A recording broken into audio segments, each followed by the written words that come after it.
Assalamualaikum warahmatullahi wabarakatuh. Muhasabah Ramadan, menilai diri, memperbaiki hati. Bismillahirrahmanirrahim. Alhamdulillah, syukur kepada Allah Subhanahu taala kerana Allah masih lagi memberikan kita usia untuk kita bertemu dengan bulan Ramadan Karim pada kali ini. Selawat dan salam ke atas Rasulullah sallallahu alaihi wasallam, keluarga dan juga para sahabat baginda.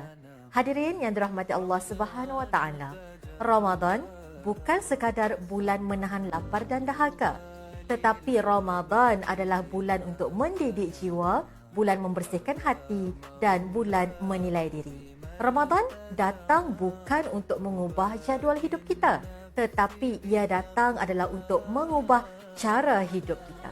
Allah Subhanahu wa taala berfirman dalam surah Al-Hajj ayat 18 yang bermaksud, wahai orang-orang yang beriman, bertakwalah kepada Allah dan lihatlah apa yang telah disiapkan untuk hari esok.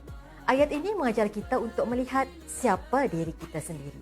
Bukan menilai orang lain, tetapi bermuhasabah tentang diri. Hadirin sekalian, muhasabah yang pertama adalah hubungan kita dengan Allah Subhanahu wa taala. Cuba kita tanya dengan diri kita. Adakah solat kita semakin hari semakin khusyuk atau sekadar rutin harian kita? Adakah Al-Quran yang kita baca dalam penghayatan atau hanya mengejar khatam? Adakah doa kita lahir dari hati atau hanya meniti di bibir?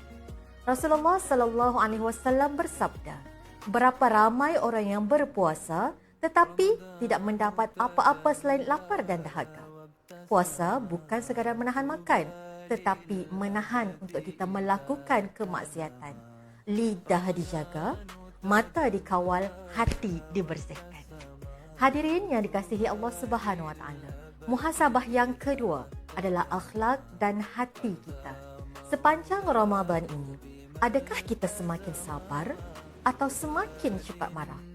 Adakah kita mudah memaafkan atau masih menyimpan dendam? Adakah percakapan kita menenangkan orang lain atau melukakan hati mereka? Puasa melatih kita untuk mengawal nafsu, bukan menuruti ego hati sendiri. Hadirin sekalian, muhasabah yang ketiga adalah hubungan sesama manusia. Kita cuba renung sejenak. Adakah kita berjaya menjaga hati ibu bapa kita? Adakah kita berlaku adil kepada pasangan dan juga anak? Adakah kehadiran kita ini menyenangkan orang sekeliling kita ataupun membebankan mereka?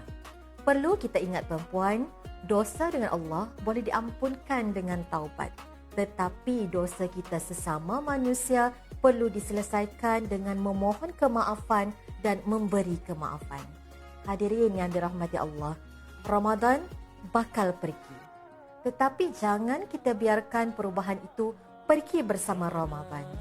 Jika selepas Ramadan solat kita semakin culas, Al-Quran kembali berdebu, akhlak kembali sama, maka kita perlu bertanya, adakah Ramadan kita benar-benar masuk ke dalam hati atau bagaimana? Tanda amalan diterima ialah kebaikan itu dapat kita laksanakan secara berterusan dan istiqamah. Jangan tunggu sempurna untuk berubah. Berubahlah untuk menuju kesempurnaan. Marilah kita berdoa bersama-sama.